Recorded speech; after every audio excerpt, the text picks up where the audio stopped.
So after learning about the torus, the flow of electromagnetism that repeats itself through fractalization throughout all of our perceived reality and even the metaphysical, the spiraling of the vortex from the top down into the toroid to the plane of inertia at the center is represented by the Fibonacci sequence in the golden spiral. The upward and around and back up and into the system is the diverging and converging electromagnetic flow. It's explained, like I said before, by Ken Wheeler really well. If you look at his YouTube channel, some of his older videos, he does a great job of simplifying these explanations.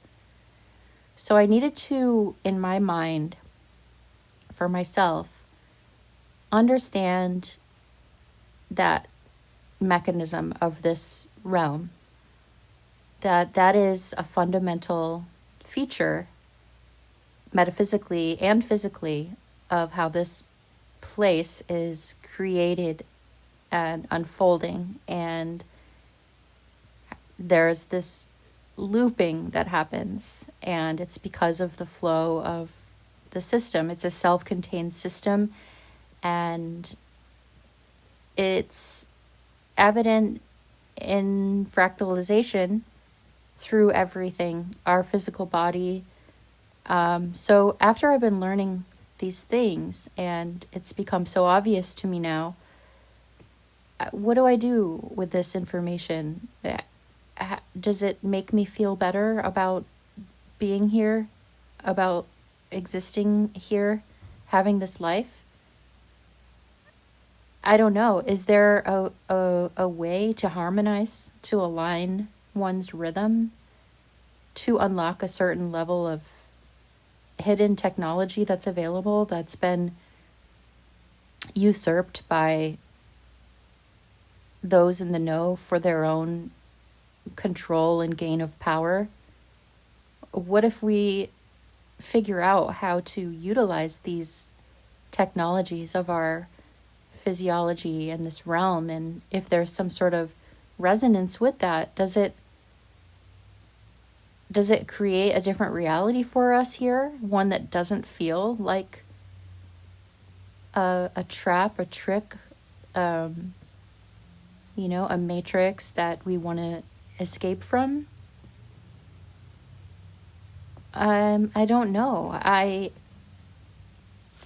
I know that society and that the generations of evil and occulted information that has been used against the masses, that is a layer of the experience of reality. But that isn't the only layer. So if I was only to look at that one, I would say, yes, it would take so long to turn this train around. I don't want to be a part of it anymore. And this is my last time.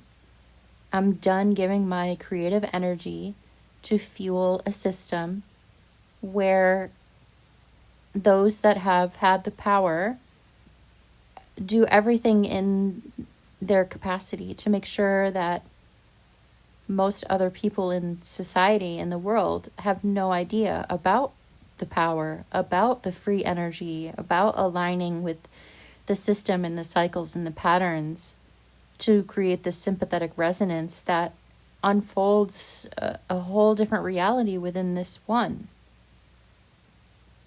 So if I look outside of that layer, if I don't consider society within my term of reality, if I just consider this realm like nature, and I imagine myself in a community or a family that is living in a harmonious relationship with each other, with the land, with the elements, I can feel because I've experienced that on my own, in my own way. I can feel that there's a depth of experience that expands open, and it is absolutely beautiful. And so I feel like I'm having a little bit of an existential crisis as I'm having this incredibly painful physical condition that I'm in, and I'm here laying down on my stomach because my back, it's just my spine is and I honestly think 8 years ago, when I had some spontaneous Kundalini awakening, it unraveled this whole intense like year or two of insane experiences that I was able to like glimpse into different dimensions without taking any psychedelics. I was having information given to me in dreams, or material things were just showing up out of nowhere, just from the ether at my doorstep, literally. Crazy stuff. And then I was really on a path to hone my abilities and my tapping into a deeper level of this occulted knowledge and understanding.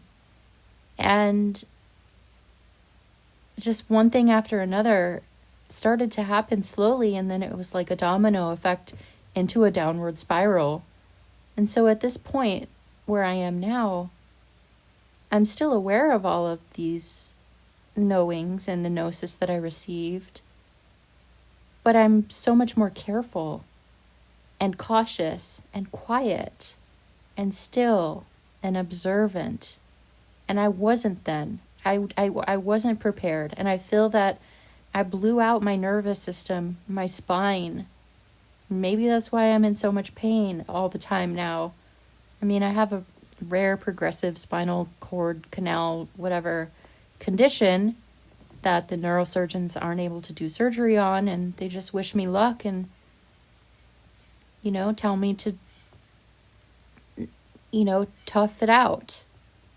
If anyone could feel what I'm feeling, they would jump off a cliff. And I wouldn't wish my experience upon anyone at all. But I do have a level of gnosis at this point from 4 decades of seeking and exploring those subtle realms that is a gift. Would I trade a life experience without having any pain or challenge or trauma for, like the saying, ignorance is bliss? Is this realm possibly a beautiful place for individuals that are fortunate enough to be able to tap into that rhythm and those laws, the universal laws, and live in symbiosis with the land and have a really beautiful feedback experience? And I know that since I've had glimpses of it, it feels incredible. And that feels like a wonderful life. But then once we learn about everything that's happening in the world through increased technology and interaction with people all over the place, and hearing stories of trauma, and it's every second of every day, something horrific, absolutely horrific is happening to someone, somewhere, something, somewhere. And even without that, even living on the land in perfect harmony and some utopia type experience or idealized experience, we still know that that nature has to feed upon itself to create another day. It feeds on the death of yesterday for the birth of today. And that's just the cycle. And nature is vicious, and it doesn't stop and consider consequences. There's this continuous feeding for life. So I've said before in my videos that I don't like that. I don't like that I need to take from something else to sustain my life. And I don't know how nature can exist without that principle. But that is also inherent in the torus field, the way that it flows. There's a constant polarity folding back in on itself of good and evil and life and death, and it's all happening and spinning back into itself continuously. And so I know that that's how the circuitry works, or however you want to say that. I don't know. It's all speculative what we talk about in these communities of the soul trap or the matrix or the simulation or consciousness or whatever community, truther, whatever types of community you want to label yourself as. There's so much speculation, and then these beliefs become slogans, and then, the communities become cults, and then if you don't say the right thing, then you're outcast, you're bastardized, you don't belong anymore, you don't think the same way as you were last month or whatever. And I think we all have our own journeys, and it's a long and winding road, and one day one may think like this, one day one may consider another possibility. As I get closer to the end of my life, real speaking, real talk, I have more deeper contemplations, bigger picture considerations. What is your story? What is my story? Is it important to create a mythos or consider the archetypes that have been present in your life to weave together some sort of individual story? I mean, I know Carl Jung and many other philosophers would say that is the meaning. There is no meaning without the story. And so I'm considering that these days. What is my story? What is this personal, individuated unit of consciousness? What is the essence as it has unfolded? What did I do with this experience that this life gave me? What does that say about my specific signature? I don't like being tested. I don't like being manipulated. I don't like being taken advantage of. I don't like being used. And that's been happening my entire life. I also experience beauty, love, compassion, inspiration, heart-opening moments in connection with nature or other people and beautiful experiences. And those feel enriching and expanding. And of course that feels amazing. If I was just a spark in the ether and not doing anything and not considering anything, not having any thoughts, no family, nothing, but I was given an opportunity to feel all of the beauty that I just hinted at, yeah, of course. But then if I was given an opportunity to feel tragedy and trauma and heartache and trials and tests to see if I would be able to maintain my integrity through the whole thing, that's hard. I I don't know if I would agree to that, especially if I knew what it was like while you're in it, how scary it actually is while you're inside of it. And then how is it guaranteed that I'm going to be able to maintain the growth of my understanding, the wisdom applied, and the conditioning that's happened to my heart, to this spark of my essence? Am I going to be able to keep that? Does it make me stronger?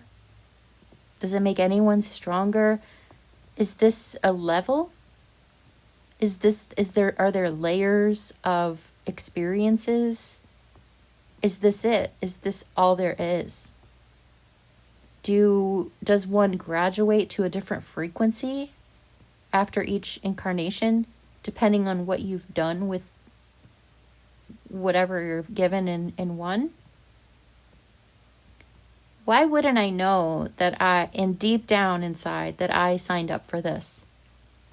Rather, deep down inside, I feel that I don't belong here. I've always felt that way. And so that's what I lean on. I don't feel like I belong here. It breaks my heart every single day. Even if it wasn't just witnessing society and what people have done.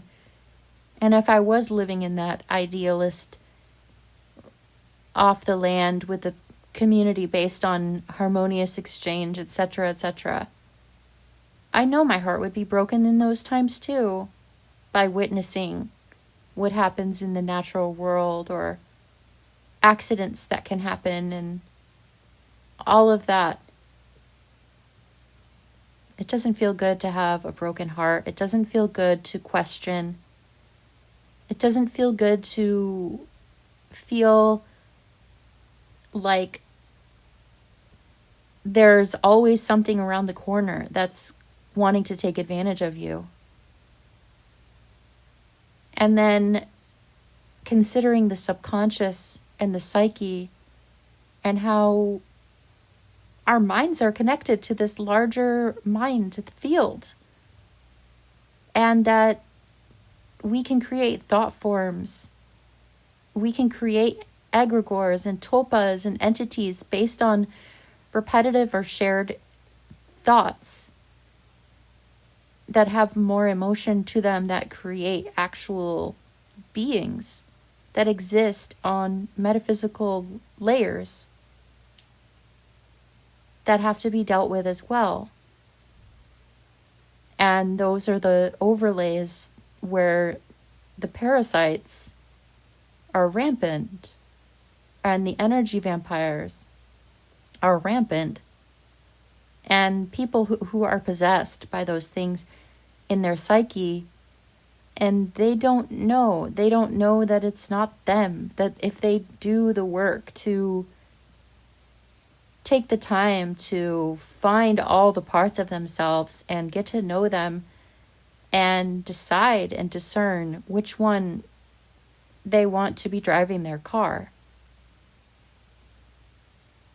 It's a lot of work, and it's a lot of grieving, and it's a lot of realization, and it can be isolating, and it changes one's life. And all of a sudden going to work and doing the same things that you did and watching the same shows and realizing that programming is real. There's an agenda to have people programmed, to have people dumbed down, to have people sick, not thinking for themselves, not realizing that there's a whole other reality within this reality that can be accessed. So I don't know what my point is, but I just wanted to share some thoughts and put it out there. And thanks for listening. And I look forward to reading your comments. So have a good night. Take care.